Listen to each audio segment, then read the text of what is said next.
చేసాము. 5వ అధ్యాయంలో 16 వచనాలు ఉన్నాయమ్మా. ఈ 16 వచనాలు కూడా ఇవి అన్ని మనం ఒక్కొక్క వచనం చదువుకుంటూ ధ్యానం చేద్దాం. ఎందుకంటే ఇవి 2 భాగాలుగా ఉన్నాయి. ఒక భాగమేమో ప్రభు రాకడ కొరకు సంఘం సిద్ధపడము అనేది ఒక అంశం అయితే, రెండవ భాగంగా ప్రభువుని ఆరాధించే ఆరాధికులుగా యూదులు ఎలాగున్నారు అనే ఈ 2 భాగాలు ఉన్నాయి. క్రీస్తు ప్రభువును ఆరాధించే ఒక భాగము, ఒక భాగమేమో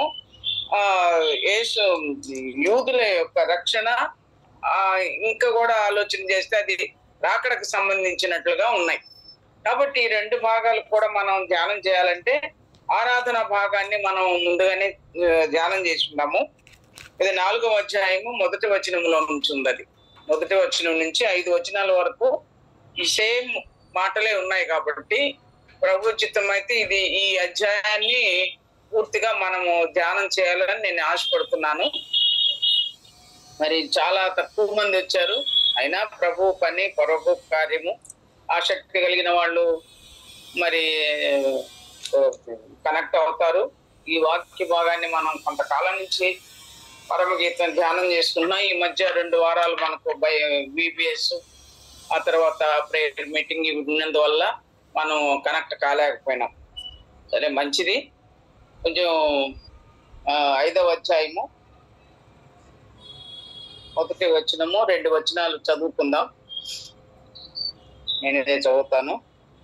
నా సహోదరి ప్రాణేశ్వరి, నా ఉద్యానవనమునకు నేను ఏతించి తిని, నా జటామాంసిని నా గంధవర్గములను కూర్చుకొనుచున్నాను.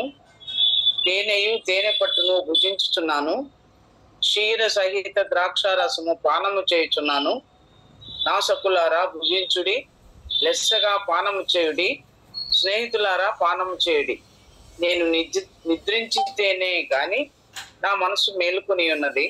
నా సహోదరి, నా ప్రియురాల, నా పావురమా, నిష్కళంకురాల ఆలకింపుము. నా తల మంచుకు తడిచినది. నా వెంట్రుకలు రాత్రి కురియు చినుకులకు తడిసినవి. నాకు తలుపు తీయమనుచు నా ప్రియుడు వాకిలి తట్టుచున్నాడు. చిన్న ప్రార్థన చేసుకుందాం. కృప కలిగిన తండ్రి, మహోన్నతుడు అయిన మా ప్రియ ప్రభువా, ఈ యొక్క రాత్రి వేళ మీ పాద సన్నిధిలో మాకు ఇచ్చిన ఈ మంచి సమయాన్ని బట్టి మీకు స్తోత్రాలు చెల్లిస్తున్నాం. నియామక కూడికలలో మరి సోదరుల కూడికను ఈ రాత్రి వేళ ఏర్పాటు చేసిన సంఘాన్ని బట్టి మీకు స్తోత్రాలు చెల్లిస్తున్నాము నాయన. ఈ సమయం కొంత వాక్యాన్ని మేము ధ్యానం చేసుకోవడానికి మా గృహాల్లో ఉండి జూమ్లో కనెక్ట్ అయ్యి ప్రభు మీ వాక్యాన్ని వింటున్నాము. గత కొంతకాలం నుంచి ఈ రీతిగా జరుగుతుండగా మీరే మాకు కృప చూపించి అనేక మంది దూర ప్రాంతాల నుంచి ఉన్నవారు కూడా మరి ప్రభు ఈ జూమ్లో కనెక్ట్ అయ్యి వాక్యాన్ని వినడానికి ప్రభు అనేక మందికి అవకాశం కల్పించినట్లుగా జూమ్ ఏర్పాటు చేసి ఉండగా మీరే మీ కృపను బట్టి నాయన అందరినీ సమకూర్చమని వేడుకుంటున్నాం. చదివిన వాక్య భాగాన్ని బట్టి మీకు స్తోత్రాలు వందనాలు నాయన. పరమగీతంలో కొన్ని ధ్యానాలు మేము చేస్తూ ఉన్నాం. అవి ఎంతో మర్మంతో కూడిన మీ మాటలను బట్టి మీకు స్తోత్రాలు. అవి వివరించడానికి నాకు శక్తి చాలదు ప్రభా. మీరు ఆత్మ సహాయం అనుగ్రహించండి. శ్రేష్టమైన సంగతులు మాట్లాడడానికి నా నోరుని మీరు తెరవమని వేడుకుంటున్నాం.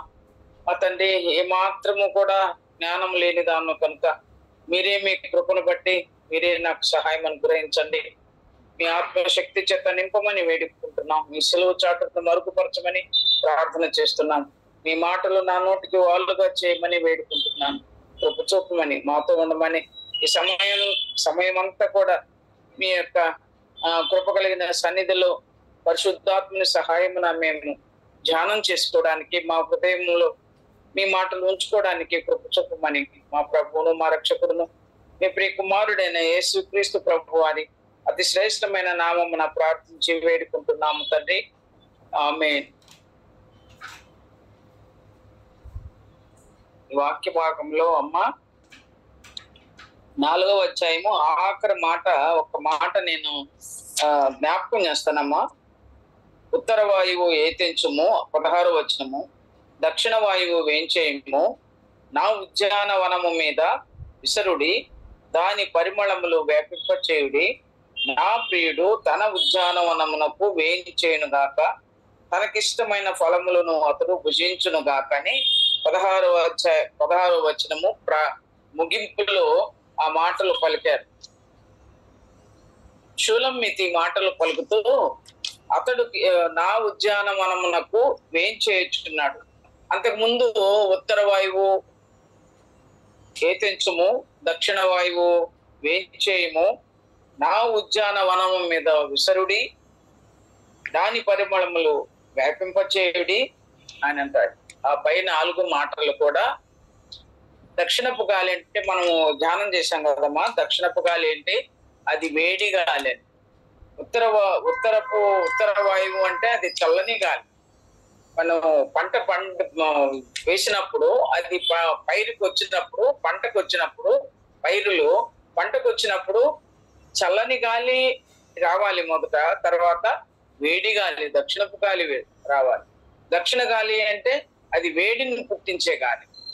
మరి వరి కంకులు కూడా అవి కొంత జనవరి మాసంలో అవన్నీ విచ్చుకుంటా ఉంటాయి. ఆ బియ్యము గింజ ఏర్పడే సమయం అది. అప్పుడు చల్లగాలి రావాలి. అది అయిన తర్వాత నీళ్లు పెట్టడం కూడా వరికి ఆపేస్తారు. ఆపేసి ఆ గింజ గట్టి పడడానికి దక్షిణ గాలి కొంచెం వేడి రావాలి. ఆ జనవరి మాసాంతరంలో కానీ ఫిబ్రవరి ప్రారంభంలో కానీ వరిని వచ్చేస్తారు. కాబట్టి అవి వాటి కాలముల ప్రకారము ఫలాలు ఎలాగుంటాయో, పైర్లు ఎలాగుంటాయో అలాగే మన జీవితాలలో మన దైనందిన జీవిత దినాలలో కొన్నిసార్లు కష్టాలు ఉంటాయి, కొన్నిసార్లు మంచి చల్లని వాతావరణం, నెమ్మది కలిగిన జీవితాన్ని మనము అనుభవిస్తాము. కొన్నిసార్లు ఇబ్బందికరమైన వాతావరణం కూడా ఉంటుంది. ఇలాంటివన్నీ కూడా సంఘము మీద, నా ఉద్యానవనము మీద విసరుడి. ఉద్యానవనం అంటే స్థానిక సంఘం అనుకోవచ్చు, కుటుంబం అనుకోవచ్చు, మన వ్యక్తిగతమైన జీవితాలు కూడా. కాబట్టి వాటినన్నిటినీ దేవుడు ఇస్తా ఉన్నాడు. శ్రమలు ఇస్తాడు, కష్టాలు ఇస్తాడు. మరి అదే సమయంలో సంతోషము, ఆనందము కూడా, నెమ్మదిని దేవుడు మనకి ఇచ్చేవాడుగా ఉన్నాడు. ఎప్పుడు కష్టాలే ఉంటాయా? ఉండవు కదా. నెమ్మది కలిగిన కాలాన్ని కూడా దేవుడు మనకు ఇస్తుంటాడు. కాబట్టి ఇవన్నీ కూడా మన జీవిత దినాలలో ఇవన్నీ మనకు అందరికీ అనుభవమే అవి. కాబట్టి అంత మాత్రమే కాకుండా ఇవన్నీ నా ఉద్యానవనము మీద విసురుడి, దాని పరిమళములు వ్యాపింపజేయుడి. అప్పుడు సువాసనకరమైన పరిమళం వస్తుంది. సువాసనగా ఉండేటువంటి క్రైస్తవ జీవితం మనము అనుభవించిన తర్వాత అవి అందరికి కూడా తెలుస్తుంది. అదే మనం ఎఫ్సి పత్రికలకు కూడా దాని గురించి చదివాం. అంత దూరం మనం రెఫరెన్స్ తీయక్కర్లేదు. రాసుకున్న వాళ్ళు ఒక్కసారి జ్ఞాపకం చేసుకుంటే మంచిది. దాని పరిమళములు వ్యాపింపజేయుడి. ఇప్పుడు తర్వాత ఏమన్నారు? నా ప్రియుడు తన ఉద్యానవనమునకు వేయించేయునుగాక. ఆయన ప్రియ ప్రభు వస్తున్నాడు. ఇప్పుడు మనతో సహవాసం చేయడానికి వస్తున్నాడు. అప్పుడు ఆయన వచ్చి ఏం చేస్తాడంట? ఇష్టమైన ఫలాలు భుజించడానికి ఆయన వస్తున్నాడంట. నా ఉద్యానవనం మీదకు ఆయన వస్తున్నాడు, వేయించేయునుగాక. ఆమె కోరిక ఆయన రావాలని, ఆ ఉద్యానవనం మీదకి, ఆ సంఘమునకు రావాలని కోరిక ఉంది. షూలమ్మితికి వస్తాడు. అతనికి ఇష్టమైన ఫలాలు అతడు భుజించునుగాక. మనకు దేవునికి ఇష్టమైన ఫలాలు మనం ఫలించే వాళ్ళంగా ఉన్నామా? ఆయనకి ఇష్టమైన ఫలాలు ఫలించి ఆయనకి ఇష్టంగా మనం జీవిస్తున్నామా? ఇది మన వ్యక్తిగత జీవితాన్ని మనము సరిచేసుకోవాల్సింది. ఆమె కోరుకుంటుంది. రాయ నా ఉద్యానవనానికి రమ్మని సొలొమోన్ని పిలుస్తుంది షూలమ్మితి. ఆయనకి ఇష్టమైన ఫలాలు, మంచి ఫలాలు ఫలించేటువంటి ఆ షూలమ్మితి ఎంతో సంతోషంగా ఆహ్వానిస్తుంది. అలాగైతే మనము కూడా దేవుణ్ణి ఆహ్వానించాలి. ప్రభువా రమ్ము. ఒకవేళ రాకడని గురించిన కూడా ప్రకటన గ్రంథంలో మనము వింటున్నాం కదమ్మా. ప్రభు అయిన యేసు రమ్ము అని పిలుస్తున్నారు. ఆయన ప్రత్యక్షతను అపేక్షించే ప్రియ సోదర సోదరులందరూ కూడా, స్థానిక సంఘము కూడా ఆయన ప్రత్యక్షత కొరకు ఎదురు చూస్తూ ఉన్నారు. పోయిన వారం కూడా మనం విన్నాం.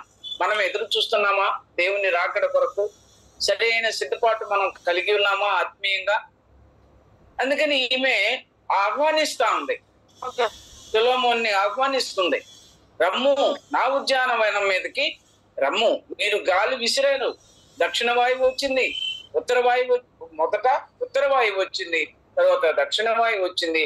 ఫలభరితమైన ఫలాలు నా దగ్గర ఉన్నాయి, మీకు ఇష్టమైన ఫలాలు మీరు భుజించడానికి నా యొక్క ఉద్యానవనమునకు రండి అని ఆహ్వానించింది. అలాగైతే మన క్రైస్తవ జీవితంలో కూడా ఆత్మీయమైన అనుభవాలతో ప్రభువు రాకడ కొరకు సిద్ధపడిన వారంగా మనం ఉండాలని దేవుడు కోరుకుంటున్నాడు. ఇక మన 4వ అధ్యాయము ఆఖరి భాగాన్ని ఒకసారి జ్ఞాపకం చేశానమ్మా. ఇప్పుడు 5వ అధ్యాయము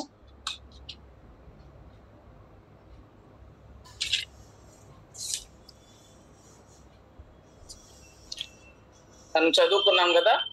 ప్రభువు సంఘమునకు చక్కని సంబంధంతో, అందుకనే ఈ పైన 4వ వచనము ఆఖరి భాగంలో ఆ రీతిగా మాట్లాడిన తర్వాత, పలికిన తర్వాత, నా సహోదరి ప్రాణేశ్వరి నా ఉద్యానవనమునకు నేను ఏతించి తిని అన్నాడు. నా ఉద్యానవనమునకు నేను ఏతించి తిని.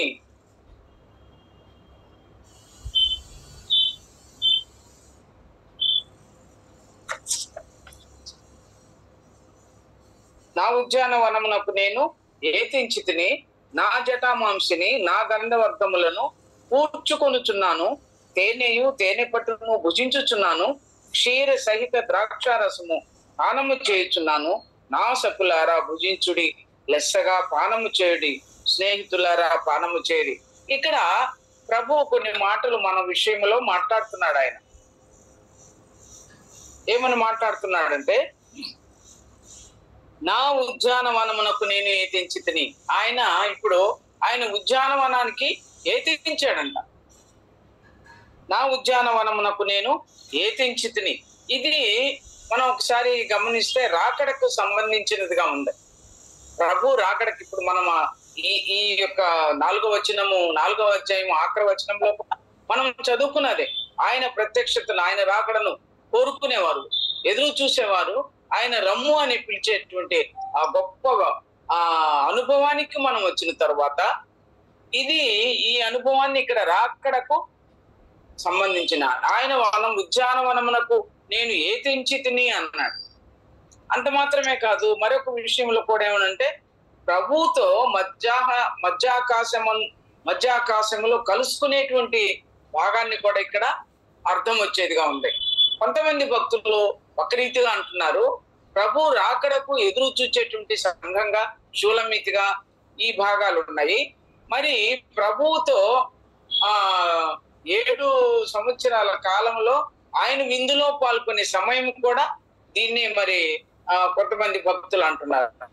ఏది ఏమైనప్పటికీ ఈ భాగము చాలా ప్రాముఖ్యమైంది మన క్రైస్తవ జీవితంలో. రాకడని ఎదురు చూచే వారి కొరకు. ఇప్పుడు రాకడ రావాలి, మనం జోబు గారు అంటా ఉంటారు చాలాసార్లు, ఏమని, ఈ శ్రమలలో, ఈ కష్టాలలో, ఈ బాధలలో మనం ఎలాగుంటున్నామో దేవుని రాకడ రావాలని ఎదురు చూస్తున్నాం మనం.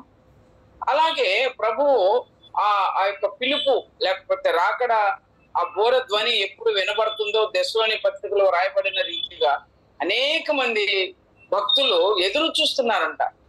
ఈ మత్స్యమైనటువంటి శరీరము, ఈ మూలికలు, ఈ బాధలు, ఇవన్నీ తట్టుకోవడానికి ప్రభువా రమ్ము, మీరు అక్కడ త్వరగా రానిమ్మని కొంతమంది భక్తులు అలా పలుకుతున్నారని మనం చదువుతున్నాం. కాబట్టి ఇక్కడ నా ఉద్యానవనమునకు నేను ఏతించి తిని, నా సహోదరి ప్రాణేశ్వరి ఆ సంఘాన్ని గురించి ప్రియ ప్రభు ఎన్ని మాటలు మాట్లాడుతున్నాడు. నా పావురమా అంటాడు, నిష్కలంకురాలా అంటారు, నా ప్రియురాలా అంటారు. కాబట్టి ఎన్నో అమూల్యమైన పేర్లు పెట్టి మనల్ని దేవుడు పిలుస్తున్నాడు. ఆ పేర్లతో మనల్ని పిలిచి ఆయన మాటలు మనకు వినిపింపచేస్తా ఉన్నాడు. కాబట్టి ఆయన దృష్టిలో మనము శ్రేష్టమైన వారము, ఆయన దృష్టిలో మనము ఇష్టలైన వారం, ఆయనకి ఇష్టమైన వారము, ఆయనకి శ్రేష్టమైన వారం, ఆయన ఎంతో ప్రేమించే వారం, ఆయన ప్రేమించేటువంటి పిల్లలంగా, ప్రభు బిడ్డలంగా మనం ఉంటున్నాం. ఆ గొప్ప అనుభవానికి నన్ను దేవుడు పిలిచాడు. ఈ అనుభవం గుండా మనం వెళ్ళినప్పుడు ఆయన ప్రేమను మనము అనేక సార్లు, అనేక పర్యాయాలు తలపోసుకుంటూ ఉన్నాం. ఇంకా చూడండి,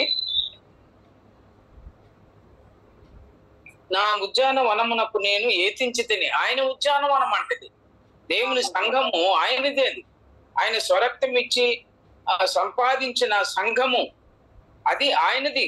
నా ఉద్యానవనము అంటున్నాడు. సంఘం ఎవరిది? దేవునిది, క్రీస్తు ప్రభుది. ఆయన స్వరక్తం ఇచ్చి సంపాదించిన సంఘం అది. అందుకని నా ఉద్యానవనమునకు నేను ఏతించి తిని అన్నాడు. ఇంకా చూద్దాం, నా జటామాంసిని నా గంధవర్గములను కూర్చుకొనుచున్నాను. ఆయన సమకూర్చుకుంటున్నాడు. జటామాంసి అంటే అది ఎర్రని జిగురు పదార్థం అని వ్రాయబడి ఉంది. మరి ఆ దినాలలో ఇశ్రాయేలు యొక్క పట్టణాలలో, ఆ దేశంలో ఉండేటువంటి ఒక ప్రాముఖ్యమైనటువంటి ద్రవ పదార్థం అని వ్రాయబడి ఉంది. ఆ తర్వాత నా గంధవర్గములు అంటే అవి సువాసన భరితమైనటువంటి గంధవర్గములు. వాటినన్నిటిని ఆయన కూర్చుకొని తేనెయు తేనె పట్టును భుజించుచున్నాను అన్నాడు. తేనె వేరు, తేనె పట్టు వేరు, జటామాంసి వేరు. ఆ తర్వాత జుంటి తేనె అనేది కూడా వేరు. నేను ఈ మధ్య కొంత ఎక్కడో నేను చూశాను, జుంటి తేనె అంటే అది ఈ తేనెలోనే రకాలు ఉన్నాయంట. కొండ తేనె అనే ఒకటి ఉంది. ఆ చెట్లకు వచ్చేటువంటి తేనెని మనం ఎక్కువగా చూస్తూ ఉంటాం. దాని తేనెను తేనె పట్టును భుజించుచున్నాను. ఆ తేనె పట్టు, తేనె, ఇవి రెండు కూడా వేరు వేరుగా ఉన్నాయి. తేనె వచ్చేది ఆ ద్రవరూపకంగా వచ్చేటువంటి తేనె. తేనె పట్టు అనేది ఆ గూళ్ళతో కలిసి ఉండేటువంటి పట్టు, దాన్ని వేరు ఉంటది. దాన్ని పిండినటువంటి రుచి వేరంట, తేనె రుచి వేరంట. ఇవన్నీ మనకు తెలియదు అనుకో అమ్మా. ఇలాగూ ఆ తేనెను తేనె పట్టును నేను భుజించుచున్నాను. క్షీర సహిత ద్రాక్షారసము పానము చేయుచున్నాను. క్షీరం అంటే పాలు. అంత మాత్రమే కాదు, దానితో పాటుగా పాలు, ద్రాక్షారసము పానము చేయుచున్నాను. ఇష్టమైనవి అతడు భుజించును గాక. ఆ ఉద్యానవనంలో ఏమున్నాయంట, దానికి ఏమి సిద్ధపరచుకుంటున్నాడంట, సిద్ధపరిచి ఉన్నాయి అక్కడ ఉద్యానవనంలో అంటే జటామాంసి గంధవర్గములను కూర్చుకొని వచ్చాడు ఆయన. తేనె పట్టు భుజిస్తున్నాడు. ఇంకా అంత మాత్రమే కాదు, క్షీర సహిత ద్రాక్షారసము పానము చేయుచున్నారు. స్నేహితులారా నాతో పాటు భుజించుడి, నా సక్కులారా లెస్సగా పానము చేయుడి, నా స్నేహితులారా పానము చేయుడి అని ఈ పై వచనంలో రాయబడింది. అందరిని ఆహ్వానిస్తున్నాడు. ఆయన ఉద్యానవనానికి వస్తున్నాడు. అతనికి ఇష్టమైన ఫలాలు అతను భుజించును కాకని షులమ్మితి చెప్తే, ఆ సొలొమోను, ఆ రాజు, మన ప్రియ ప్రభు, మన రాజు మన ఉద్యానవనానికి వచ్చినప్పుడు ఆయనకి ఇష్టమైన ఫలాలు మనం భుజించినట్లుగా మనము సిద్ధపడి ఉండాలి. మనము సిద్ధపాటు ఆయన వచ్చినప్పుడు ఆయనకి ఇష్టమైనవి మనం ఫలించాలి. ఏ ఏ ఫలాలు ఉన్నాయో, ఆత్మ ఫలాలు ఉన్నాయి, ఆత్మ ఫలం ఉంది. అవి లేకపోతే శరీర ఫలాలు ఉంటాయి. అవి దేవునికి ఎంత మాత్రము ఇష్టమైనవి కావు. కాబట్టి ఆయనకి ఇష్టమైన ఫలాలు మనం ఫలించడానికి మన ఆత్మీయమైన జీవితంలో సరైనటువంటి క్రమంలో మనం ఒక్కొక్క మెట్టు ఆ ప్రియ ప్రభు ఇచ్చినటువంటి ఆ క్రమాన్ని మనం దాటుకుంటూ వచ్చినప్పుడు ఆయన మన జీవితంలో ఇష్టమైనవి ఆయన చూస్తాడు. ఆయనకి ఇష్టమైన వారంగా మనం ఉండడానికి ప్రభు కృప చూపిస్తాడు మన విషయంలో. అలాగే ఏ బలహీనతలు మనలో ఉన్నాయో, ఏ విషయాలు మన విశ్వాస జీవితానికి, మన జీవితంలో ఆటంకంగా ఉన్నాయో, ఏవి అభ్యంతరకరంగా ఉన్నాయో వాటినన్నిటినీ క్రమపరుచుకుంటూ విశ్వాసంలో ముందుకు కొనసాగాలని ప్రభు మనకి ఇక్కడ ఒక పాఠాన్ని నేర్పిస్తున్నాడు. ఆయన వచ్చినప్పుడు ఆయనకి ఇష్టమైనవన్నీ కూడా ఆయన తృప్తిగా భుజించి వెళ్ళాలి. ఆయన మన జీవితాన్ని బట్టి ఆయన తృప్తిపడాలి. మన జీవితాన్ని బట్టి ఆయన ఆనందపడాలి. మన జీవితం అనేకులకు మాదిరికరంగా ఉంటే ఆయన ఇష్టపడతాడు. అదే రీతిగా అనేకులకి ఇబ్బందికరంగా, అనేకులకు ఆ పరిస్థితులకి సరైన రీతిగా మనం ఉండకపోతే దేవుడు ఎంతో మన విషయంలో దుఃఖపడతాడంట. ఆత్మను ఆర్పకుడి అనేక విషయాల్లో మనం తప్పిపోతున్నాము. ఆయన మన విషయమై దుఃఖపడుతున్నాడు. పరిశుద్ధాత్మ దేవుడు ఏంటి నా పిల్లలు ఎలా ఉన్నారని అనుకుంటున్నాడే. మన పిల్లల విషయంలో మనం ఎలాగ దుఃఖపడతామో, వాళ్ళు సరైన ప్రవర్తన లేనప్పుడు, సరైన క్రమం లేనప్పుడు మనం ఎంత దుఃఖపడతామో అలాగే ప్రియ ప్రభు కూడా మన విషయంలో దుఃఖపడుతున్నాడు. అందుకని మనము సరైనటువంటి క్రమముల విశ్వాసంలో ముందుకు సాగాలని ప్రభు హెచ్చరిస్తున్నాడు. ఒక మాట చూద్దామమ్మా.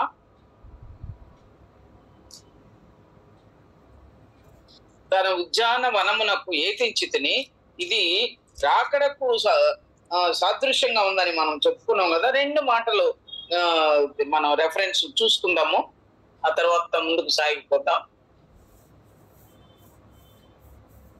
లూకా సువార్త 14వ అధ్యాయము. లూకా సువార్త 14వ అధ్యాయము చదువుతామమ్మా. 14-15.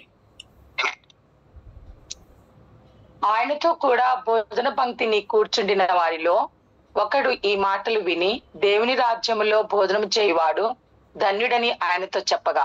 అలామ్మా, దేవుని రాజ్యములో భోజనము చేయవాడు ధన్యుడని అతను చెప్పాడు.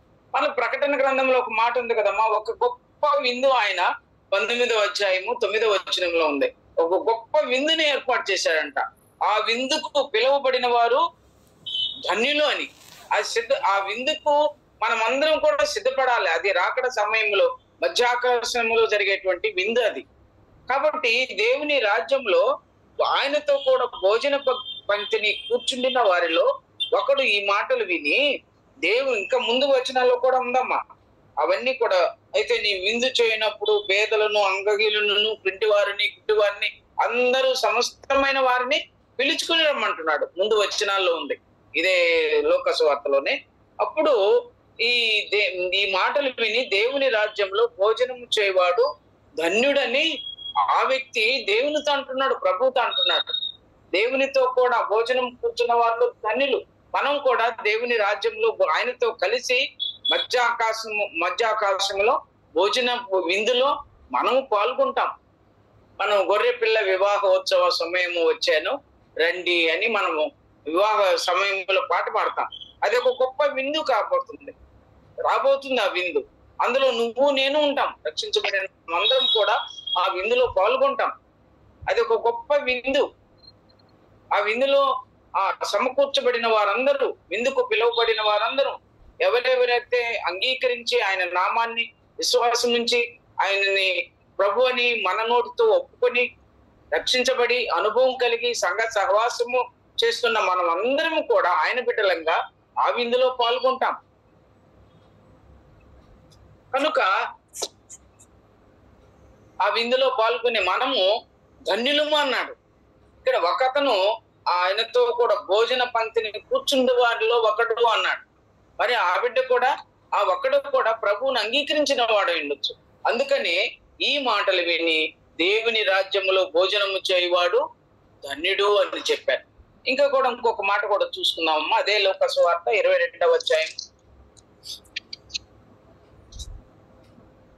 22వ అధ్యాయము 29.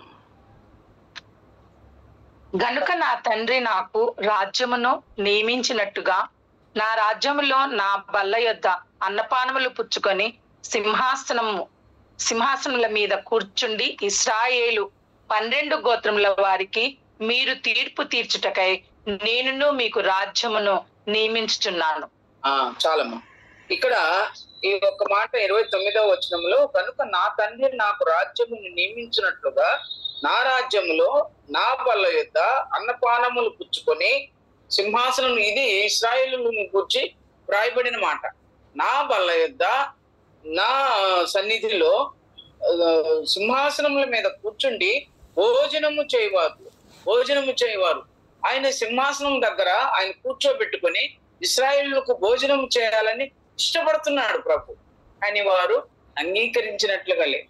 అనేక సార్లు ఆయన నేను నా స్వకీయులు ఎత్తుకొచ్చితని కానీ నా స్వకీయులు నన్ను అంగీకరించలేదు.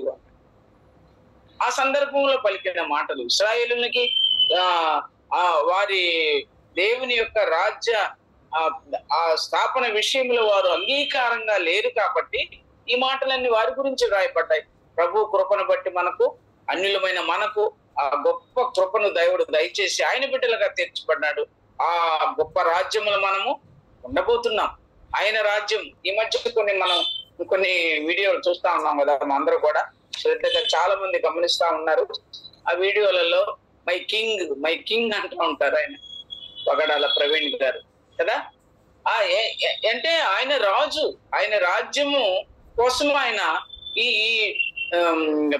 పరలోకపు ప్రార్థనలో ప్రభు శిష్యులకు నేర్పించిన ప్రార్థనలో కూడా అదే మాట ఉంది కదమ్మా, నీ రాజ్యము వచ్చునుగాక, నీ రాజ్యం వచ్చునుగాక. ప్రభు రాజ్యము, ఆ రాజ్యములు మనమందరము పాలు పంపులు కలిగి ఉంటున్నాం.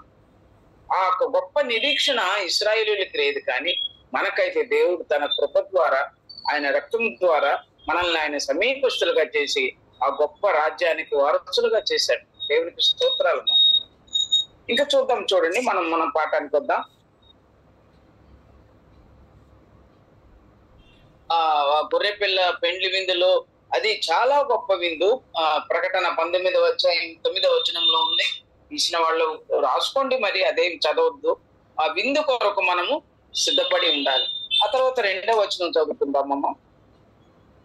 2వ వచనం, నేను నా సకులారా భుజించుడి, లెస్సగా పానము చేయుడి, స్నేహితులారా పానము చేయుడి. స్నేహితులనే మాట మరి పాత నిబంధన భక్తుల్ని స్నేహితులు అన్నాడు. ఆ తర్వాత సకులారా అంటే దూతల సమూహం అని కొంతమంది అంటున్నారు. మరి ఆయనని ప్రేమించే వారిని అందరినీ కూడా సకులారని పిలవచ్చు అని కొంతమంది వ్యాఖ్యానకర్తలు. 4-5 బైబిల్స్ నేను కొంచెం ధ్యానం చేస్తా ఉన్నాను. ఎవరు ఎలాగో ఈ పదాన్ని పెద్దలు రాశారు, ధ్యానం చేశారు, బైబిల్లో ఎలాగున్నాయని. అయితే ఒక్కొక్కరు ఒక్కొక్క రీతిగా ఈ యొక్క పరమగీతం మీద ధ్యానాలు ఇస్తున్నారు. ఏదేమైనా ప్రభువుకి మనకున్నటువంటి సంబంధాన్ని ప్రతి ఒక్కరూ ఆ మాటలే వ్రాస్తున్నారు. కాబట్టి నేను అన్నిటినీ క్రోడీకరించుకొని ఇవి సిద్ధపరుచుకుంటున్నాను పాఠాన్ని. కాబట్టి ఆ విందులు నా సక్కులారా అనే ఆ పదం కానీ, భుజించుడి, లెస్సగా పానము చేయుడి, స్నేహితులారా పానము చేయుడి, ఆయనతో కూడా సంతోషించడానికి ఆయన చుట్టూ, ఇప్పుడు మనం చదువుకున్నది అదే, ఆయన భోజనము ఆ బల్ల దగ్గర భోజనం చేసే వాళ్ళందరూ ధన్యులు అన్నారు. ఇంకా అంత మాత్రమే కాదు, ఆయన చుట్టూ చేరిన వారందరూ ధన్యులు అన్నారు. ఆయన రక్తం చేత కడుగుపడిన వారు ఈ నూతన నిబంధనలో మనల్ని అన్యులమైన మనల్ని దేవుడు మనకిచ్చిన ఈ గొప్ప రక్షణను బట్టి మనము ఆయన పిల్లలంగా చేయబడి ఆయన చుట్టూ ఉన్నాం, ఆయన బల్ల చుట్టూ ఉన్నాం. ఒలీవ మొక్కల వలె ఆదివారమున ఆరాధన చేసేటప్పుడు మనం అందరం ఆయన బల్ల చుట్టూ ఉన్నాం. ఆయన రొట్టెను, ఆయన సదృశ్యమైనటువంటి ద్రాక్ష రసాన్ని మనం తీసుకున్నప్పుడు ఆయనను ఆరాధిస్తున్నాం. అదే ఆరాధనకు గుర్తు. ఆయన సన్నిధిలో మనం జీవిస్తున్నాం. ఆయన కృప కలిగిన సన్నిధిలో మనము ఆ బల్ల చుట్టూ ఉన్నాం, ఒలీవ మొక్కల్లాగా. కాబట్టి ధన్యులు మనం. ఆ ధన్యకరమైన జీవితాన్ని దేవుడు మనకు దయచేశాడు. ఆ తర్వాత 2వ వచనంలో చూద్దామమ్మా, నేను నిద్రించితేనే కాని నా మనసు మేలుకొని ఉన్నది. నా సహోదరి, నా ప్రియురాల, నా పావురమా, నిష్కలంకురాల ఆలకింపుము, నా తల మంచునకు తడిసినది అని రాయబడింది. ఇక్కడ ఒక గొప్ప మాట, నిద్రించితేనే కానీ మనసు మేలుకొని ఉన్నదంట. నిద్రను గురించి మనం ఎస్తేరు గ్రంథంలో ధ్యానం చేశాం కదమ్మా. నిద్రను గురించి ఆయనకు కలత నిద్ర పట్టకపోయినందున అన్నాడు కదా. కలత నిద్రలో కల వచ్చింది నెబుకద్నెజరుకు. చెరసాలలో యోసేపుతో పాటుగా ఆ రాజు దగ్గర ఉన్నటువంటి ఫరో రాజు దగ్గర ఉన్నటువంటి పానదాయకుడికి ఇంకెవరమ్మా భక్ష్యకారునికి 2 కళలు వచ్చాయి. వారు మంచి నిద్రలో ఉన్నారు. ఆదాముకు గాఢ నిద్ర కలుగు చేశాడు. నిద్రను గురించి మనం అక్కడ ధ్యానం చేసాము. 6వ అధ్యాయం ఎస్తేరు గ్రంథం 1వ వచనం. రాజుకు నిద్ర పట్టకపోయినందున అన్నా, అంటే నిద్ర పోవాలనుకుంటున్నారు కానీ నిద్ర పట్టలేదంట. ఇక్కడ ఏం రాశారు, నేను నిద్రించితేనే కానీ నా మనసు మేలుకుని ఉన్నది. ఆయన నిద్రపోయినట్టే ఉన్నాడు కానీ మనసు మేలుకుని, కలత నిద్ర అంటారు దాన్ని. మనకు అనేక సార్లు నిద్ర పోదాం అనుకుంటున్నాం కానీ అది మంచి నిద్ర రాదు. మంచి నిద్ర 6 గంటలు నిద్రపోవాలమ్మా నువ్వు అంటుంటది ఇస్తే నన్ను. అంత టైం రాదు నిద్ర. నాకు చాలా కలత నిద్ర ఉంటది. ఎప్పుడో నేను మత్తుగా నిద్రపోయేది. ఏ చిన్న అలికిడైనా కూడా మెలుపు వచ్చేస్తుంది. కొంతమందికి కొన్ని అలవాట్లు ఉంటాయి. అదే మనకు ఇబ్బందికరమైనది ఏం కాదు, కానీ అలాగూ మంచి ఆరోగ్యంగా ఉన్న చక్కగా నిద్రపోతారు. నా మనస్సు నిద్రించితేనే కానీ నా మనస్సు మేలుకుని ఉన్నది. యూదులు రక్షణ సువార్తను అశ్రద్ధ చేశారు కాబట్టి వాళ్ళు ఎట్టున్నారంటే కీర్తన గ్రంథంలో ఇప్పుడు వాళ్ళు నిర్లక్ష్యం చేశారు కాబట్టి అనేకులు అన్ని జనులు ప్రభువును అంగీకరించడానికి ఆయన ఆ రాజ్య సువార్తను బోధిస్తూ 4 సువార్తలు అదే ఆయన చేసింది. ఆయన రాజ్య సువార్తను బోధిస్తూ ఉన్నాడు. పేదలకు సువార్త ప్రకటించుటకు నేను వచ్చి ఉన్నాను అన్నాడు. ఆరోగ్యం గల వారికి వైద్యుడు అక్కరలేదు, రోగులకే వైద్యుడు అక్కరా అని చెప్పాడు. ఎన్ని మాటలు!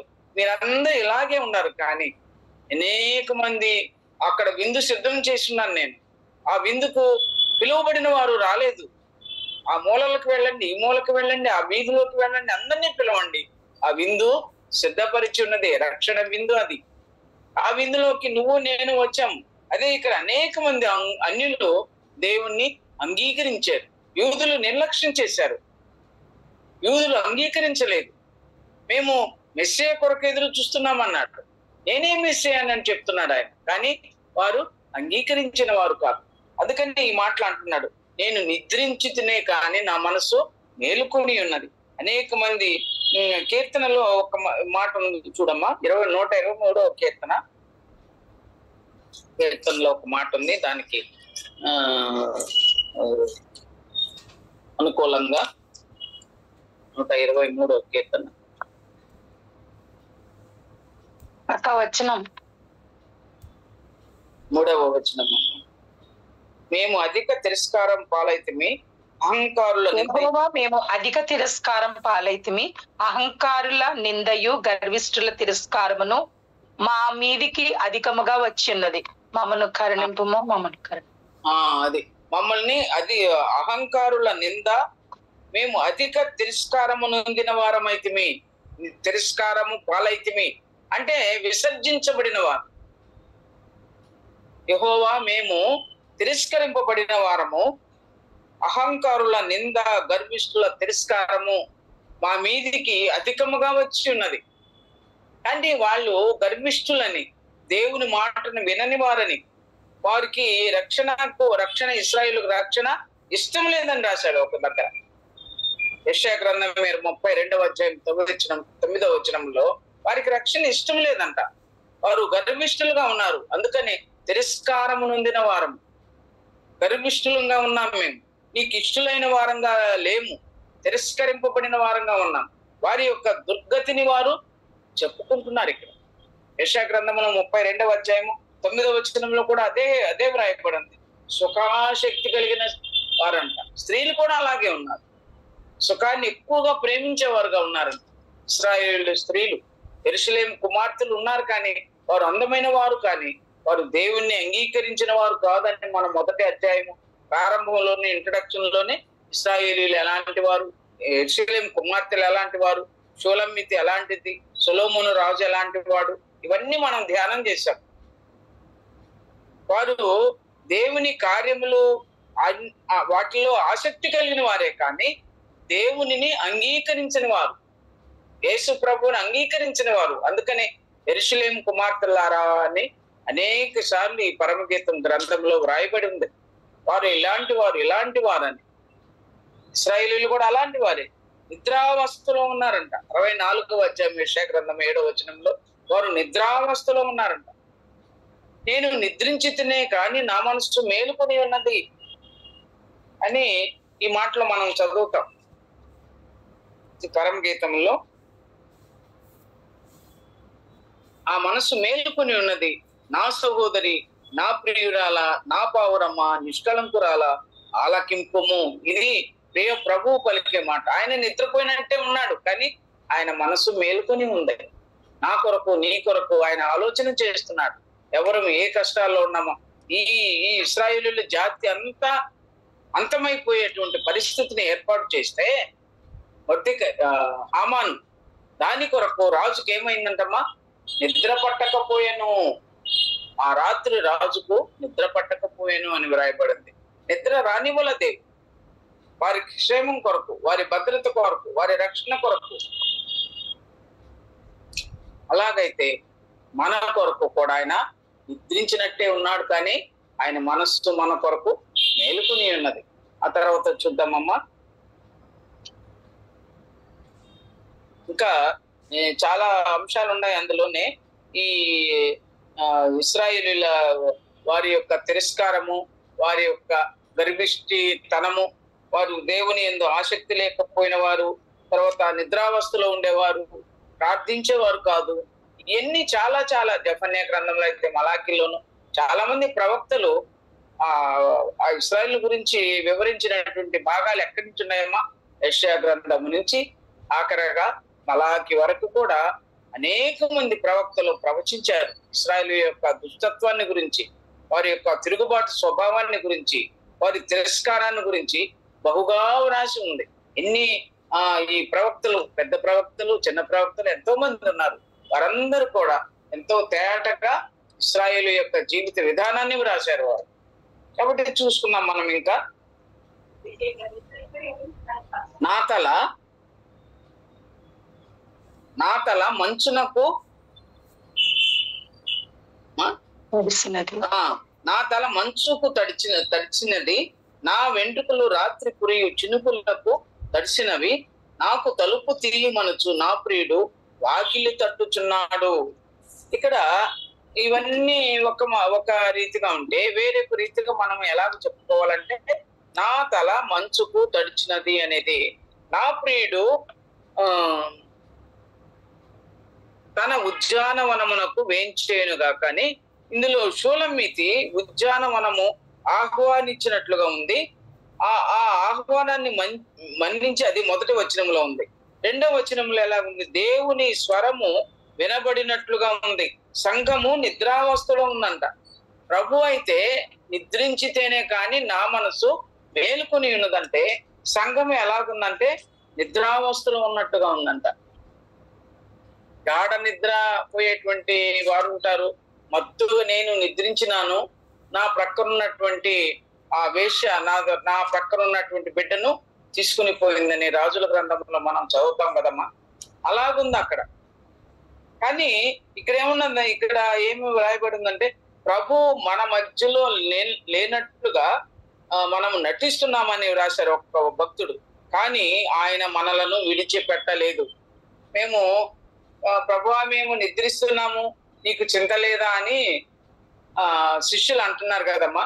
ఆ పడవలో పోయేటప్పుడు సముద్రం మధ్యలో పెద్ద తుఫాను గాలి వచ్చింది. ఆయన తల అమరమ్మన ఓడ అమరమ్మన తలవాల్చుకొని నిద్రపోతున్నాడు. ఏమంటున్నాడు అప్పుడు? ప్రభువా మేము నశించిపోవచ్చున్నాము, నీకు చింత లేదా అని శిష్యులు ప్రభువుని అడిగారు. అప్పుడు ఆయన ఏమంటున్నాడు? ఆయన నిద్రించినట్టే ఉన్నాడు, కానీ మనస్సు మేలుకొని ఉన్నది. అది సంపూర్ణంగా దాని అర్థం. ఆయన నిద్రించినాడు, అమరమున తలవాల్చుకొని నిద్రించినట్లుగా ఉన్నాడు, కానీ ఆయన మేలుకొని ఉన్నది. ప్రభువా మేము నశించిపోవచ్చున్నాము, నీకు చింత లేదా అని అడుగుతున్నారు శిష్యులు. ఆయన మనల్ని గురించి ఎల్లప్పుడూ చింతించేవాడు కదా, మనల్ని గురించి చింతిస్తున్నాడు.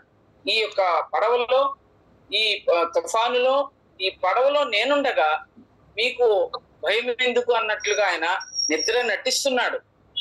అది దీని అర్థం. ఇంకా చూద్దాము. మన మధ్య మనం అనుకుంటున్నాం, ప్రభువా నన్ను విడిచిపెట్టావా, నన్ను జ్ఞాపకం చేసుకోలేదా, నన్ను జ్ఞాపకం చేసుకోవా. అనేక సార్లు మన ప్రార్థన ఇలాగుంటది. కొంతమంది భక్తులు అంటారు, మనం ప్రార్థన ఎప్పుడు కూడా నాకు తలనొప్పుకుంది, కాలు నొప్పుకుంది, ఇది నొప్పి, అది నొప్పి, ఈ లోక సంబంధమైన విషయాలు, పిల్లలకు ఉద్యోగాలు, పిల్లలకు పెళ్లిళ్ళు, ఆర్థికమైన ఇబ్బందులు, ఇవన్నీ మన ప్రార్థనలో ఉంటాయి. కానీ మన ప్రార్థనలో ఏముండాలంట? ఆయన కొరకు ఎదురు చూసే వాళ్ళంగా, ఆయన కొరకు ఆయనతో సంభాషించే వారంగా, ఆయన సహవాసంలో, ఆయన సాంగత్యంలో, ఆయనతో సన్నిహితంగా మనం ఉండడానికి దేవుడు కోరుకుంటున్నాడు. అప్పుడు మనం ఆయనతో ఉన్నప్పుడు, ఆయన సహవాసంలో మనం ఉన్నప్పుడు మనకి ఏది అవసరమో అది దేవుడు మనకు ఇచ్చేవాడుగా ఉన్నాడంట. మన గురించి ఆయన చింతిస్తున్నాడు కదా, మన గురించి ఆయన ఆ సమయము మనందరి కొరకు ఆయన కన్నులు చూస్తా ఉన్నాయి కదా, ప్రపంచమంతా కనిపెట్టుకుని ఉంది యథార్థవంతుల క్షేమం కొరకు. యథార్థవంతుల క్షేమం కొరకు ఆయన కను దృష్టి ఎల్లప్పుడూ సంచారం చేస్తూ ఉందంట భూలోకం మీద. అలాగ మనం కనపడుతున్నాం ఆయనకి. ఎవరు భక్తి కలిగిన వారు, ఎవరు విశ్వాసం కలిగిన వారు, ఎవరు ఆయన సన్నిధిని అపేక్షించువారు అని ఎదురు చూసుకుంటున్నాడు ఆయన. కను దృష్టి ఎల్లప్పుడూ తిరుగుతా ఉంది. కాబట్టి మన గురించి మనము చింతపడని అవసరం లేదు. నీ కొరకు నేను చింతించుచున్నాను కనుక నీ చింత యావత్తు నా మీద వేయడి. మన కంటత ఈ వాక్య భాగం. కాబట్టి ఇలాగ ఉన్నప్పుడు మనం ఆయన నిద్రపోతున్నాడు కానీ నిద్ర పోయినట్టుగా ఉన్నాడు. మనసు మేలుకొని ఉంది, మనల్ని విడిచిపెట్టలేదు ఆయన. ఇంకా చూడమ్మా, నా తల మంచునకు తడిచినది. ఇక మనం చదువుకున్న 2వ వచనంలో, నా వెంట్రుకలు రాత్రి కురియు చినుకులకు తడిసినవి, నాకు తలుపు తీయమనుచు నా ప్రియుడు వాకిలి తట్టుచున్నాడు. ఆయన ఈ తల మంచునకు తడిచినది అని అంటే, మంచు అనేది దేనికి గుర్తుగా ఉందమ్మా మనకు? మంచు దేనికి గుర్తొస్తుంది? ఇశ్రాయేలులకి ఆ దినాలలో నోవహు కాలంలో ముందు మంచుతోనే పంటలు పండేవి. వాళ్ళకి వర్షం రాలేదు అంతకు ముందు. ఆదాము ఏదైనా తోట నుంచి బయటకు వచ్చిన తర్వాత అక్కడ నదులు ఉన్నాయి, అవి పారుతున్నాయి, కానీ మంచు ద్వారానే వారు పంటలు పండేవి. ఎప్పుడు జలం వచ్చింది నోవహు కాలంలో అప్పుడు వాళ్ళు వానను చూశారు.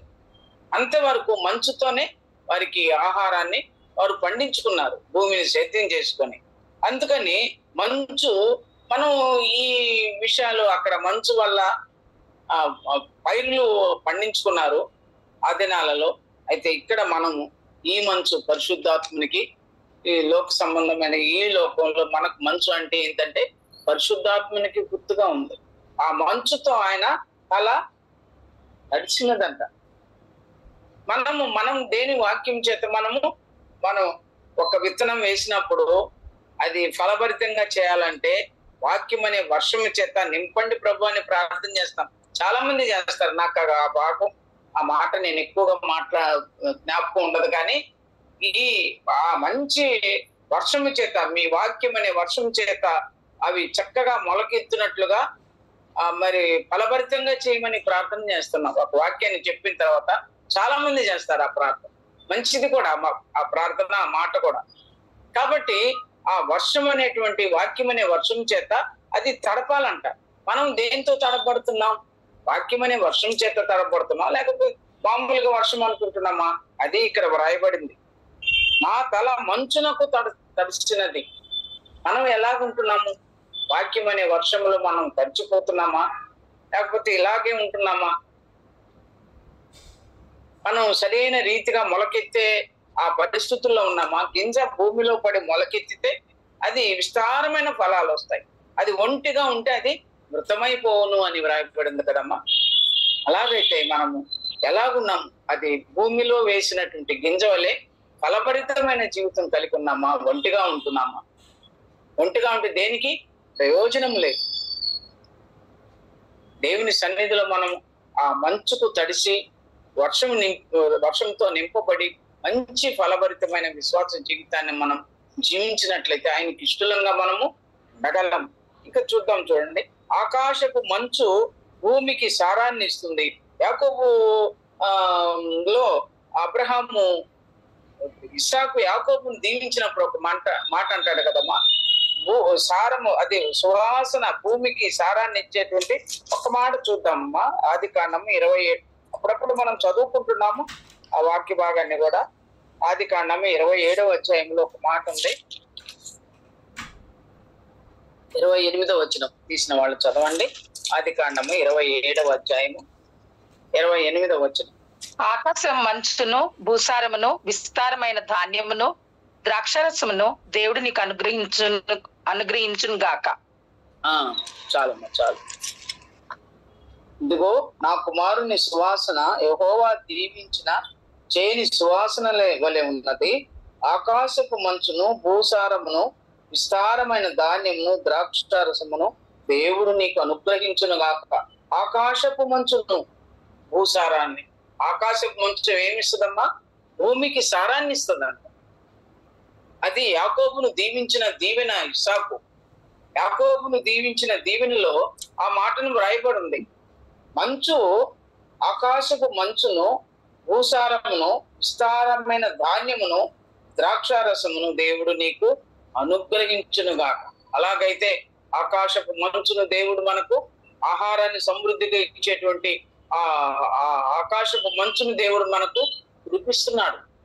మంచి పంటలు పండాలి, భాగ్యవంతులుగా ఉండాలి. ఊరంతల ఫలాన్ని ఇస్సాకు అనుభవించినాడు. అదే అనుభవాన్ని కుమారుడు కూడా ఆయన ఇస్తున్నాడు, దీవిస్తున్నాడు. దేవుడు ఇలాగూ నిన్ను దీవించునుగాక అంటున్నాడు. అలాగైతే మనము దీవించబడిన వారంగా ఉండాలి. ప్రభు యొక్క వాక్యమనే వర్షం చేత మనం తడపబడి మంచి ఫలభరితమైనటువంటి జీవితాన్ని మనం జీవించినట్లయితే మన పిల్లలకు కూడా ఏ ఆశీర్వాదాలు వస్తాయి. చాలా మంది కుటుంబాల్లో చూడండి, తల్లిదండ్రుల యొక్క ఆశీర్వాదం చాలా మంది అంటున్నారు, చాలా మంది అంటారు మన కుటుంబాలను చూసి, పిల్లలకు వారి తల్లిదండ్రుల ఆశీర్వాదము. అందుకని ఆ పిల్లలందరూ కూడా ఆశీర్వదించబడిన వారు. యాకోబు ఆశీర్వదించబడిన వాడుగా ఉన్నాడు. ఇస్సాకు దీవించబడినవాడు. అబ్రహాము ఆశీర్వదించబడినవాడు. అబ్రహాము దేవుడు, ఇస్సాకు దేవుడు, యాకోబు దేవుడు అని పేర్లు కలిగిన వాడు యెహోవా. కాబట్టి వారందరూ కూడా దీవించబడ్డారు. తరమ వెంబడి తరము, తరమ వెంబడి తరము దీవెనకు పాత్రులుగా ఉన్నారు. అలాగైతే మనము సరైనటువంటి విశ్వాసములో ఉన్నప్పుడు, దేవుని వాక్యమనే వర్షం చేత మనం తడపబడినప్పుడు మన కుటుంబాలు కూడా సారం కలిగి పచ్చగా ఉంటూ దేవుడు ఆశీర్వదిస్తాడు. మనం సాగిపోతాం.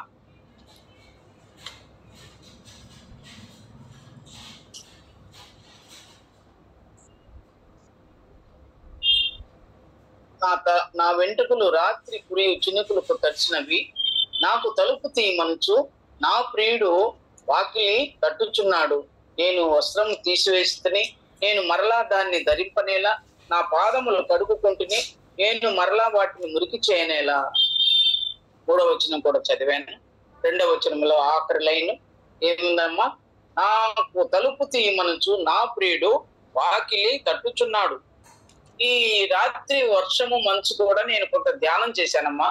ఇశ్రాయేలీలు నిర్గమకాండంలో మరి 16వ అధ్యాయం 13వ వచనంలో రాత్రి పడు మంచులో ఈ యొక్క ఏమి పడ్డాయంటమ్మా? మన్నా ఆహారాన్ని రిప్పింపజేశాడంట దేవుడు. ఆ సమృద్ధి అయిన ఆహారాన్ని దేవుడు ఇచ్చాడు. రాత్రి మంచు పడుతుంది. ఆ మంచులో ఈ మన్నా ఆహారాన్ని దేవుడు ఇశ్రాయేలులకి ఆకాశం నుంచి కురిపించాడంట. అప్పుడు తెల్లవారి వాళ్ళు కింద ఒకవేళ భూమి మీద పడితే ఒకవేళ మట్టి ఉంటదేమో అనుకున్నాడేమో ప్రభు. బాగా మంచు పడింది. ఆ మంచు మీద మన్నా, కొత్తిమీర గింజవలి ఉన్నటువంటి ఆ మన్నా ఆహారాన్ని దేవుడు ఇచ్చాడు. దాన్ని అంతా వాళ్ళు సిద్ధపరుచుకున్నారు. ఇది మనము రాత్రి కురియు మంచుకు వర్షమునకు రాత్రి అంతయు ప్రార్థనలో గడిపిన ప్రభు శిలువ కార్యాన్ని కూడా ఒంటిగా ఉండి పిచ్చుక వలె గూడు మీద, ఆ ఇంటి మీద నేను ఉన్నాను అంటాడు కీర్తనల గ్రంథంలో. ఒంటిగా ఉండి పిచ్చుక వలె రాత్రి అంతా ప్రార్థనలో గడిపాడు. రాత్రి మంచుకు తల తడిసిపోయిందంట శిలువ కార్యం. అప్పుడు నేను మేల్కొని, మీరు ఒక్క గడి అయినా నాతో మేల్కొని ఉండలేరా అని శిష్యుల్ని ప్రభు అడుగుతున్నాడు. అది మంచు యొక్క అనుభవం. చాలా విషయాలు ఉన్నాయి మంచుని గురించి, అవన్నీ మనం ధ్యానించడానికి సమయం కాదు. ఇప్పుడు మనం చదువుకునేది తలుపు తీయమనుచు నా ప్రియుడు వాకిలి తట్టుచున్నాడు. ఈ మాట హృదయం అనే తలుపు నొద్ద యేసునాథుడా మనం పాట పాడతాం కదమ్మా. ఆయన తలుపు తట్టుచున్నాడు. తలుపు తీసి మేలుకొని తలుపు తీసిన వారు ధన్యులు అన్నాడు. మేలుకొని ఉండి తలుపు తీసిన వారు ధన్యులు. ఇది ప్రభు ప్రార్థనలో గడుపుతున్నాడు. మేలుకొని ఉండలేకపోయినాడు. ఆయనకు ప్రియమైన శిష్యులు. ఆయన అన్నాడు, ఒక్క గడి అయినా నాతో మేలుకొని ఉండలేరా అని. మేలుకోలేకపోతున్నాం, నిద్రమత్తు కలిగి ఉంటున్నాం.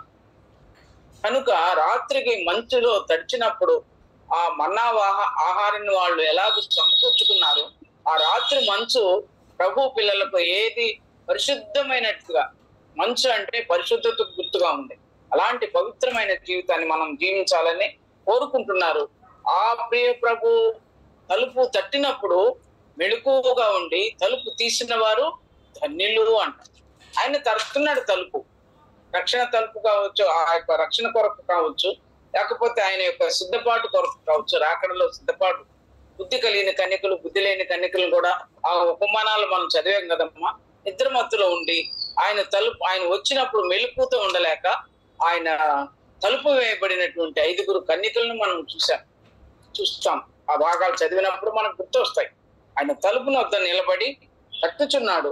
తలుపు తీయమనుచు నా ప్రియుడు వాకిలి తట్టుచున్నాడు. అదే పాటని మనం హృదయం అనేడు తలుపు నొద్ద యేసునాథుండు నిలిచి సదయుడగుచు తట్టుచుండే సకల విధాలుగా ఆయన తలుపు తట్టుతున్నాడు. సకల విధాలుగా ఆయన బోధను సువార్తను ప్రకటిస్తున్నారు. అనేక మంది తలుపు తీస్తున్నారు. తీసిన వారు ధన్యులు. అందులో నువ్వు నేనున్నాం. ఆ ధన్యకరమైన జీవితంలో ఆయన తలుపు తట్టినప్పుడు ఆ తలుపుని తీసి ఆయన హృదయంలోకి మనం చేర్చుకున్నప్పుడు ఆ గొప్ప రక్షణకు మనము పాత్రులమయ్యాం.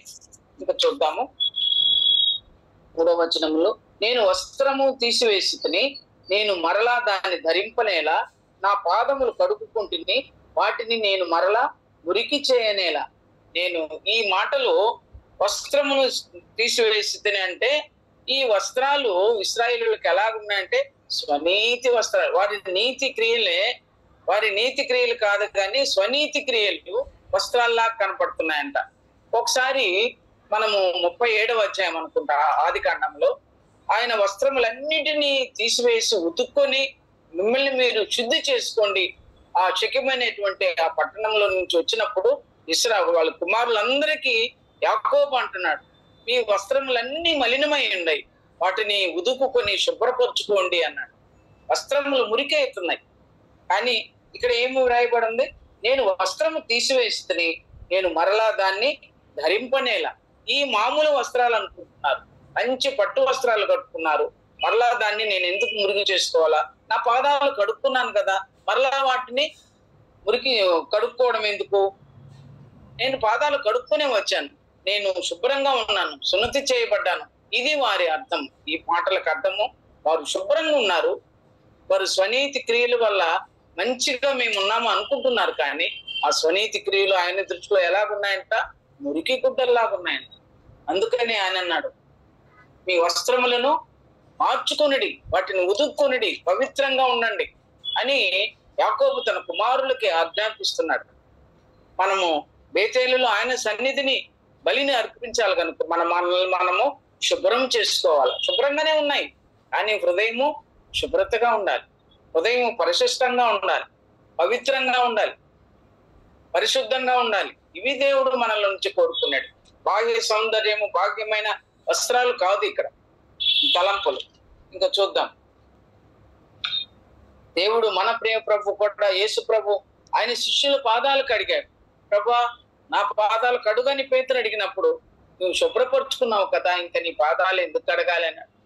ఆ మురికిగా ఉండే వారి పాదాలు ఆయన అడుగుతా వచ్చాడు. ఎవరు మురికిగా ఉన్నారో దేవునికి తెలుసు. మన పాపములు ఎర్రనివైనను అవి హిమం వల్లే తెల్లగా చేయబడిన ఆయన కడుగుతాడు. ఆయన పవిత్ర రక్తం చేత మన పాపాలన్నీ కడిగాడు, మనల్ని పవిత్రులుగా చేశాడు. కాబట్టి మనము ధన్యులము. ఇంకా చూద్దామమ్మా 4వ అధ్యాయము 5వ అధ్యాయం వచనం కూడా చదువుదాం. నేను తలుపు సందులో నా ప్రియుడు చెయ్యి ఉంచగా, ఇంకా నేను ముగిస్తాను. చెయ్యి ఉంచగా నా అంతరంగము అతని ఎడల జాలికొనెను. నా ప్రియునికి తలుపు తీయ లేచితిని. నా చేతుల నుండి నా వ్రేళ్ల నుండి జటామాంసి గడియల మీద స్రవించను. నేను నా ప్రియునికి నేను తలుపు తీయనంతలో అతడు వెళ్ళిపోయాను. అతడు తలుపు తట్టుచున్నాడు, నేను తీయ లేచితిని. అదే కదమ్మా, తలుపు సందులో నా ప్రియుడు చెయ్యి ఉంచగా. చెయ్యి అనేది ప్రభు చెయ్యిని మనము చూసినప్పుడు ఏది మనకు గుర్తు వస్తుందమ్మా? ప్రభు చేతిని, ఆయన చేతులను చూసినప్పుడు మనకి ఏమి గుర్తు వస్తుంది? గాయాలు గుర్తు వస్తాయి. ఆ చేతుల్లో గాయాలు చూసినప్పుడు తోమ ప్రభువుని అంగీకరించాడు. ఆ చేతుల్లో గాయములను చూసినప్పుడు అనేక మంది యూదులు ఆయనని అంగీకరించారు. ఎమ్మాయి అనే గ్రామానికి వెళ్తున్నప్పుడు ఆయన వారి కన్నులు తెరవబడ్డాయి. ఆయన వారితో నడిచిపోయినప్పుడు, ఆయన చూచినప్పుడు కన్నులు తెరవబడ్డాయి. ఆయన తాకినప్పుడు, ఆయన చేతులను చూసినప్పుడు ఆయన గాయాలు కనపడుతున్నాయి. దాన్ని చూసి అనేక మంది యూదులు రక్షించబడినారంట. ఆయన చేతుల్లో ఉన్నటువంటి గాయాలు 40 దినాలు వారికి అక్కడక్కడ కనపడుతున్నాడు ప్రభు. ఆ గాయాలు చూసిన వారు అనేక మంది ఆయన్ని విశ్వాసమించారు ఆయన మీద. కాబట్టి ఆయన చేతులు, గాయపరచబడిన చేతులు, ఆ గాయములను స్వస్థపరిచే చేతులు. ఆయన చేతి నాకు ఒక మాట నాకు గుర్తొస్తా ఉంటది. ఆయన చేతులతో, మీ చేతులతో తాకండి ప్రభు అనేది ఒకసారి ప్రార్థన చేసేటప్పుడు చేతులతో ఆయన స్పర్శ మన మీద ఉంచాలని మన కోరిక. ప్రభువా నీ చేతిని నా శరీరం మీద ఉంచండి. గాయపరచబడిన చేతిని, ఆ యొక్క ఏ యొక్క అవయవము సరిగా పనిచేయకున్నదో ఆ అవయవాన్ని తాకండి. ఆ కళ్ళు గుడ్డివానికి ఆ బురద తీసి ఆ చేతి స్పర్శిత బురదను పూసినప్పుడు కన్నులు తెరవబడ్డాయి. ఆయన శక్తి, ఆయన చేతుల్లో శక్తి ఉంది. ఇంకా అంత మాత్రమే కాకుండా ఆయన చేతుల్లో ఏముందంటారమ్మా, మన పేర్లు రాసుకున్నాడు. చెక్కబడి ఉన్నాయంట మన పేర్లు. ఆయన చేతిలో చెక్కబడి ఉన్నాయి మన పేర్లు అన్ని కూడా. జీవ గ్రంథంలో ఎలాగో రాయబడి ఉన్నాయో అలాగే ఆయన అరిచేతుల్లో మనల్ని చెక్కుకుని ఉన్నాడు. అంత పవిత్రమైన చేతులకు గాయాలు చూచి యూదులు జాలి పడ్డారంట. అయ్యో ఈ చేతులు ఎట్లా అంటే పిలాతు కూడా ఉన్నారు. ఈ నీతిమంతుని జోలికి పోవద్దని పిలాతు భార్య అన్నారు. నిజముగా ఆయన నీతిమంతుడు అన్నారు. ఆ శతాధిపతి కూడా అన్నాడు ఈయన నిజముగా దేవుని కుమారుడని. అనేక మంది దెయ్యములు కూడా చెప్పారు కదా. అనేక మంది కూడా ఆయన్ని పొగిడారు. ఆయన పరిశుద్ధుడు, ఆయన నీతిమంతుడు, ఆయన యూదుల రాజు అని. అంత ప్రశస్తమైన అటువంటి పరిశుద్ధమైనటువంటి పేరు ప్రభు. ఆయన తలుపు సందుల్లో నా ప్రియుడు చెయ్యి ఉంచగా నా అంతరంగం అతని ఎడల జాలి కొనెను. మన ప్రియ ప్రభు చేతులు చూచినప్పుడు అనేక మంది జాలి పడ్డారు. అయ్యో మనకైతే ఇది న్యాయమే, ఆయన ఏ పాపం చేశాడు అని ప్రభువా నీవు నీ రాజ్యంతో వచ్చినప్పుడు నన్ను జ్ఞాపకం చేసుకోమన్నాడు సిలువలో ఉన్నటువంటి ఒక దొంగ. అప్పుడే అన్నాడు ఆయన జాలి కలిగిన హృదయం కల్లవాడు కనుక నీవు నాతో కూడా ఇప్పుడే పరదేశంలో ఉంటావు అని. ఎంత ప్రేమ కలిగిన వాడు. ఆయన మీద జాలిగా ఉన్నారంటే యూదులు. జాలిపడి అనేకులు ఆయన యందు విశ్వాసం ఉంచారంట ఆయన చేతుల్లోని గాయాలను బట్టి. ఇంకా చదువుకుందామమ్మా. నా ప్రియునికి తలుపు తీయ లేచి తిని నా చేతుల నుండి నా బ్రేళ్ల నుండి జటామాంసి గడియల మీద శ్రమించను. నా ప్రియునికి నేను తలుపు తీయనంతలో అతడు వెళ్ళిపోయాను. ఆమె లేచి నిదానంగా లేచింది, తలుపు తీద్దాం అనుకునే అంతలో ఆయన వెళ్ళిపోయాడంట. ఆమె ఆ తలుపు గడియల మీద ఆ చేతులు వేసినప్పుడు అది ఒక అంటే దాన్ని ఏమంటారంటే ఒక జిగురు పదార్థము ఆయన చేతుల్లో ఉన్నట్టుగా, ఎరుపు జటామాంస అంటే ఎరుపు రంగు గల ద్రవ పదార్థము ఆ గడియల మీద ఉన్నట్టుగా ఆమె చెయ్యి ఆ గడియల మీద ఆ గొళ్ళెం మీద చెయ్యిని పెట్టినప్పుడు అతని రక్తము ఆమె చేతులకు అంటిందని ఒక భక్తుడు రాస్తున్నాడు. అప్పుడు జాలిగునిందంట ఆమె హృదయం. అయ్యో నేను నా ప్రియుడిని వెతికితని అతడు నాకు కనబడలేదు అని. నేను అతన్ని నా ప్రియునికి నేను తలుపు తీయనంతలో అతడు వెళ్ళిపోయాను. అంటే ఆయన ఎంతో సేపు తలుపు తడుతున్నాడు. వీళ్ళు నిద్రావస్థలో ఉన్నారు. తలుపు తీయాలా వద్దా అనుకుంటున్నారు. లేచి ఆమె ఆ తలుపు గడియలు తీసే లోపల అతను వెళ్ళిపోయాడు ప్రభు. ఆయన చాలా సేపు తలుపు తడుతున్నాడు. రాకడ దినాలు వచ్చినప్పుడు ఆయన వెళ్ళిపోతాడు. ఈలోగా దీపం ఉన్నగానే ప్రభు మనతో మాట్లాడేటప్పుడే రక్షణకు మన హృదయాన్ని అంగీకరించి రక్షించబడాలి. అదే అనేకులకు, ఇశ్రాయేలీయులకు కానీ అన్యులకు కానీ ఇది ఒక రక్షణ స్వార్థ మాట. ఈ మాట ఇంకా చూద్దామమ్మా.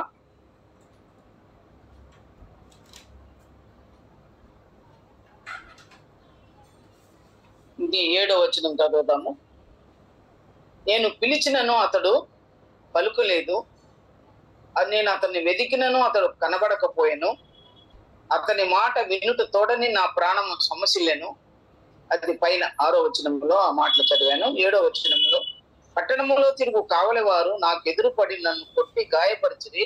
ప్రాకారం మీది కావలి వారు నా పై వస్త్రమును దొంగిలించిరి. యెరూషలేము కుమార్తెల 8వ వచనం 7వ వచనం వరకు ఈ కొంచెం వాక్య భాగాన్ని చూసుకొని మనం ముగించేసుకున్నామమ్మా. ఇది ప్రభు యొక్క ప్రవచనం అని వ్రాయబడింది. ఇది ప్రభు యొక్క ప్రవచనం. ఈ ప్రవచనంలో ఏంటంటే, నేను నా ప్రియునికి తలుపు తీయనంతలో అతడు వెళ్ళిపోయాను. అతని మాట వినుట తోడనే నా ప్రాణము సొమ్మసిల్లేను. నేను వెదికినను అతడు కనబడకపోయాను. నేను పిలిచినను అతడు పలుకలేదు. పట్టణంలో తిరుగు కావలి వారు నాకు ఎదురుపడి నన్ను కొట్టి గాయపరచిరి. ప్రాకారం మీది కావలి వారు నా పై వస్త్రమును దొంగిలించిరి. ఈ మాటలు ప్రభువుని గురించి వ్రాయబడి ఉన్నాయి. కావలి వారి మాటలు అంటే, కావలి వారంటే ఎవరు? పట్టణంలో తిరుగు కావలి వారంటే అది ప్రవక్తల ప్రవచనాలంట. ప్రవక్తలు యెషయా మొదలుకొని మలాకి వరకు ఎంతమంది ప్రవక్తలు ఉన్నారు? వారందరి మాటలు. ఇంకా చాలా మంది ప్రవక్తలు ఉన్నారు.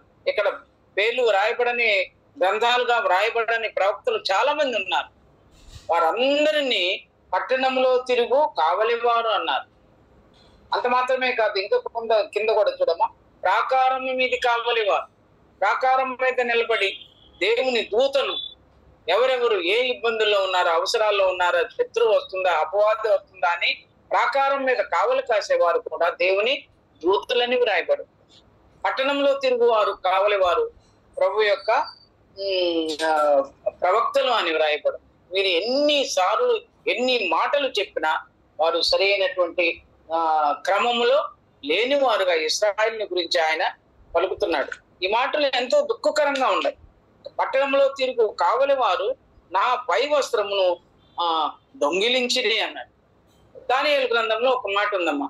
ఎన్ని విషయాలు రాస్తూ క్రీస్తు విరోధి అంటే ఆ యూదా జనాంగం మీదకి దండెత్తి వస్తాడని దానియేలు ఉన్నాడు. అప్పుడు మీరు చాలా శ్రమలలో ఉంటారు. దానియేలు గ్రంథము 9వ అధ్యాయం 26వ వచనంలో ఒక ప్రవచనం అని, అంటే ప్రవక్తలు ఎలాగో ప్రవచించారని. లూకాసు వార్తలో కూడా ఒక మాట ఉంది. అది యెరూషలేమును గురించి, యెరూషలేం పట్టణాన్ని గురించి రాయబడింది. అది ఈ పట్టణము సమీపించినప్పుడు దానిని చూచి దాని విషయమై ఏడ్చి, నీవు ఈ దినమందైనా సమాధాన సంబంధమైన విషయాలు నువ్వు నేర్చుకోకపోతే, ఆయన ఏమంటున్నా అంటే, నీ చుట్టూ గట్టు కట్టి ముట్టడి వేసి నిన్ను ప్రక్కలను నిన్ను అరికట్టి నీలో ఉన్న నీ పిల్లలతో కూడా నిన్ను నేలమట్టి చేదురు అన్నాడు. ఆ యెరూషలేము పట్టణాన్ని గురించి ప్రభు ప్రవచించిన ప్రవచనం ఇది. కాబట్టి ఆ ప్రవచనం ఏంది? నా పట్టణంలో తిరుగు కావలి వారు నాకు ఎదురుపడి నన్ను కొట్టి గాయపరిచిరి. ప్రాకారం మీది కావలి వారు అంటే వారు ఎన్ని మార్లు ఇశ్రాయేలీయులకి ఆ విషయాల గురించి చెప్పినా కూడా వారు విననొల్లని వారు స్వకాశక్తి కలిగిన వారు దేవుని మాట మీద లక్ష్యం ఉంచేవారు కారు. తప్పిపోయిన ప్రజలు వారు, ప్రార్థన లేనివారు, బహుదుష్టులు పాపులుగా ఉన్నారు. దేవుని మాటను అలక్ష్యం చేశారు. కాబట్టి వారి విషయము ఎంతో వేదన పడుతున్నారు. అదే ఈ మాటలు ఇక్కడ. తర్వాత ఇక్కడ ఏమన్నారు? లాస్ట్ 8వ వచనంలో, యెరూషలేము కుమార్తెలారా, అది యెరూషలేమును గురించి ఉంది. మరి హెబ్రీలకు రాసిన పత్రికలో కూడా వారు ప్రభు స్వరానికి లోబడలేదు. ప్రభువు తీయమని వారితో మాట్లాడినప్పుడు వారు తీయలేదు. వారి హృదయాన్ని కఠినం చేసుకున్నారు. ఇవన్నీ కూడా హెబ్రీ పత్రికలో ఉంది, కీర్తనలో ఉంది, చాలా దగ్గరలో రాసింది. కానీ అవన్నీ మనకు చదవడానికి సమయం కాదు. ఇది కావలి వారి మాటలు వారికి చాలా బాధకరంగా ఉన్నాయంట ఇశ్రాయేలీయులకి వారి మాటలు. తర్వాత పట్టణంలో ఉన్నట్టు ప్రాకారం మీద ఉన్న కావలి వారు, పట్టణంలో తిరుగు కావలి వారు ఎన్నిసార్లు ఎన్ని మాటలు చెప్పినా విననొల్లని ప్రజలుగా వారు తయారయ్యారు. అందుకని అంటున్నాడు, ఇప్పుడు నా వస్త్రమును దొంగిలించిరి అన్నాడు. అప్పుడు మళ్ళీ 8వ వచనంలో ఏమంటాడు? యెరూషలేము కుమార్తెలారా, నా ప్రియుడు మీకు కనబడిన ఎడల ప్రేమాతిశయం చేత నీ ప్రియురాలు మోర్చలేనని మీరు అతనికి తెలియచేయనట్టు నీ చేత ప్రమాణము చేయించుకుందును.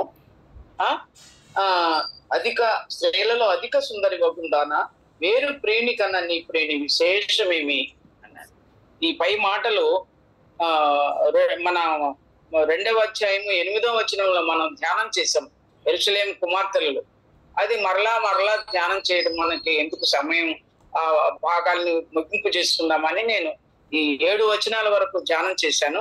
ఆ తర్వాత ఇది అంతా కూడా 9వ వచనం నుంచి ఆఖరికి 16వ వచనం వరకు మనము ప్రతి ఆదివారం ఆయనను ఆరాధించేవారు. ఇశ్రాయేలీయులు కూడా ఇప్పుడు ప్రభువును అంగీకరించి ఆ తలుపు సందుల్లో నుంచి ఆయన చూసుకొని సమస్యలు ఆయన మీద జాలిపడి అంగీకరించిన ఇశ్రాయేలీయులు ఆయనని వేరి ప్రియుని కన్నా నీ ప్రియుని విశేషమేమి, 10,000 మందిలో అతనిని గుర్తింపవచ్చునని షులమ్మితి ఎలాగూ పలికిందో అలాగే ప్రభువుని గురించి మనం ఆరాధనలో పలికేటువంటి అమూల్యమైన సత్యాలు, అతని కాయం ఎలాగుంది, అతని తల వెంట్రుకలు ఎలాగుంది, అతని నోరు ఎలాగుంది, మనం 4వ అధ్యాయము 1వ వచనం నుంచి 5వ వచనం వరకు ఈ భాగాలన్నీ ధ్యానం చేశాం. మరలా దాన్ని ధ్యానం చేయకుండా నేను ఈ అధ్యాయాన్ని దాటిపోదాం. వచ్చే వారంలో మనం 6వ అధ్యాయం 1వ వచనం నుంచి మరలా ధ్యానం చేసుకుందాం. దేవుడి మాటలు మన కొరకు దీవించిన గాక.